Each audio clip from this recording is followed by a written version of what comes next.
Kula wau keliwatan pindah wonten pundi? Kaping sepisan kala wau Lokapana.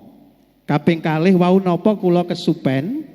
Kaping 3 Lokabaka. Nggih niku. Ingkang saklajengipun ingkang kula tangkletake malih basa kraminipun Jawanipun nalika lamaran nggawa kereta wesi sing sangka daerah Jepang niku wau kramane napa mangke kula tulise. Nah, niku wau kula kadose kok remen sanget. Ingkang saklajengipun Bapak nalika kala wau nglangkahi Mbak Yune nalika payurabi. Nglangkahi Mbak Yune. Tetapi wonten ing lapangan Titiwanci kala mangsa niku genten nglangkahi mase niku napa adat caranipun sami kados niku napa mboten. Awit niku kala wau Mbak Yune nglangkahi tapi sing teng lapangan niku nglangkahi mase. Lah kala winganane kula ngeten, nek anjene kowe nglangkahi Kang Anem ya kowe kudu duwe pita ana apa ku pitukon ben supaya ben Kang Anem melok payu. Kula ngaten. Ingkang saklajengipun perlu kula aturake dumateng panjenengan Bapak sakjeroning pawiyatan menika nyuwun permadani kedah nggadahi paugeran. Dalam arti paugeran niku suatu contoh mbah iku mang duweni simbol apa tah apa mangke ben supaya kula niku mirsani ngerti nek bahwa oh nika dulurku permadani. Ingkang saklajengipun sebagai permadani ugi kula sarujuk kalian kadang kula wonten ing mriku panyandra lagu gending lan sak sanes-sanesipun monggo didadosaken setunggal kersanipun kula saged bedakaken oh iki jebule permadani. Selama yahono yahene nuwun sewu niki sami campur Bapak. Nek nrimo mung sembah kalbu ngeten iki mawon kula iso ngapusi jenengan. Sembah kalbu iku berarti wong permadani mboten. Sakniki mung sembah kalbu ngeten iki kula dhewe mboten sekolah nggih kula ngapusi. Mila ingkang kula suwun setunggal kedah nggadahi identitas sing supaya sing permadani tok sing duweni, sing kedua gendeng utawi panyandra penapa kemawon kedah dados tunggal. Menika panyuwun kula kados mekaten saking kula Bapak Ngadiman nyuwun pangapunten. Wassalamualaikum warahmatullahi wabarakatuh. Waalaikumsalam. Kula nderek Sabiantu Rama Pras nggih ingkang kaping gangsal Condro gending lan sapanunggalipun insyaallah mangke boten namung saking ngadat tata cara Jawa nanging saking kapranatacaran. Ten nggih niku sepisan.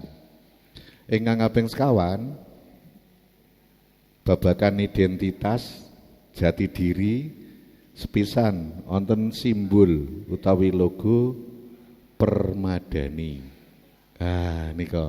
Nika sing pun mentereng ngangge Mas Rajabrono inten kados Rama Pras. Menika saking permadani ingkang berhak utawi kagungan hak ngagem namung warga permadani. Warga niku sing wis nate derek kursus pawiyatan tur lulus kawisudan.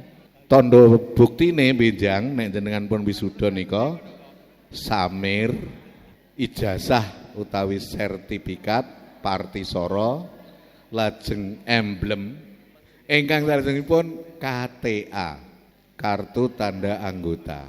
Alhamdulillah najan ora iso dienggo agunan ning bank ning menika kangge kekancingan awak pribadi dados warga permadani nika ayem. Dados logo nika namung gadahan permadani. KTA Partisara. Nek samir ngoten kan mirip-mirip. Bijang pikantuk samir napa?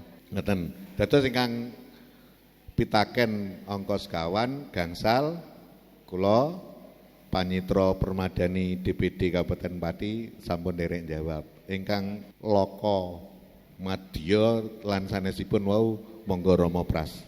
Urutanipun Lokopono. Lokopono ku jagat Padang.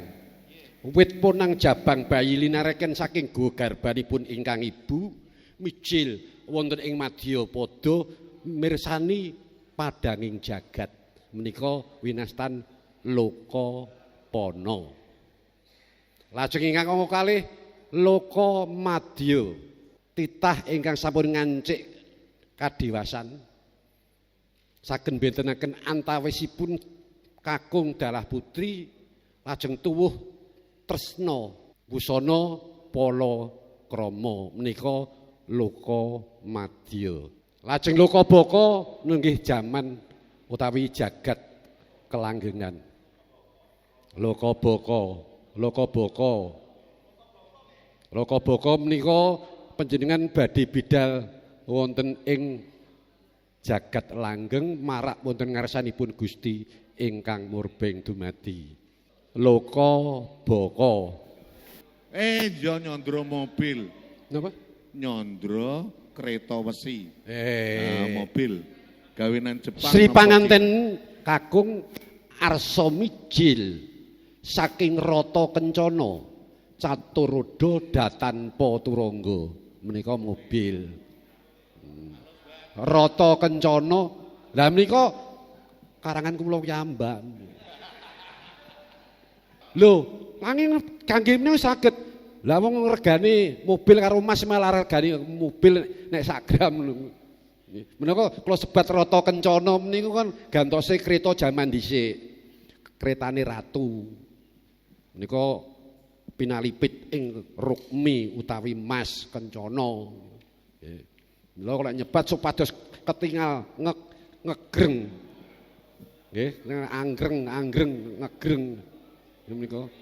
Menika supados ketingal mibawani nggih menika wau menawi calon pengantin kakung badhe parsasanggan nggih nyebatipun calon pengantin kakung Sagung Para ingkang samirah kakung miwah putri kawistara calon pengantin kakung Kaki Bagis Harjuna ingkang kakanthi dening Rama dalah ibu ampun ingkang dipun beta lho nggih ingkang kakanthi bapa tuwin ibu arsa manjing majani tumedhak saking rata kencana Caturoda rodane papat mobil niku rodane papat Caturoda datanpa turangga ora nganggo jaran ini mesin langkan apa langkan kakung menawi kakung diwontenaken sae mboten menapa-napa menawi putri kan gregel rasane ndayo adhiku wis payu kok aku urung payu kagem pangarem-arem dipun bekteni disuwuni pangestu najan mboten sami nek kakung kan jembar dadane gedhe atine nek ingkang nelongso niku kedhen tiyang putri mila wonten adat nika ingkang dipun serat lajeng dipun kagem seserepan niku tiyang putri wondene ambek bilih panjenengan kersakaken oh iki Mas nyenglangai mah nggih mboten ngabekti lajeng dipun aturi menapa tandha tresna busana sak pangadeg sinten malih badhe nyuwun pirsa Nun sewu Bapak nggih wau wonten adat nika angkating layon nggih nika kan wonten brobosan nggih nika maksudipun pripun nika brobosan nggih menika kan napa menika keluarga sampun ngiklasaken nggih ngiklasaken mila menawi wonten adat misalipun mboten bengenipun mboten saking tengen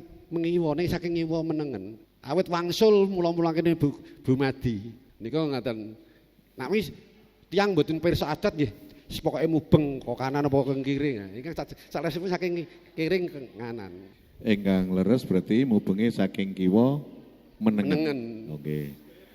Menika nggih brobosan. meskipun putranipun putunipun wayahipun Ingkang tasih saged mlampah piyambak. utawi digendong. Nek sing pun dituntut Lah ngisot ya dituntut. Nggih. Probosan. Niku nek sacara awam kersanipun para muazin muaziat takziah niku kan ngerti oh jebule kok anake, kae mantune, kae putune. Ngemu surasa mengaten. Nek nembe semaput tapi mboten sadar nggih ampun dipeksa.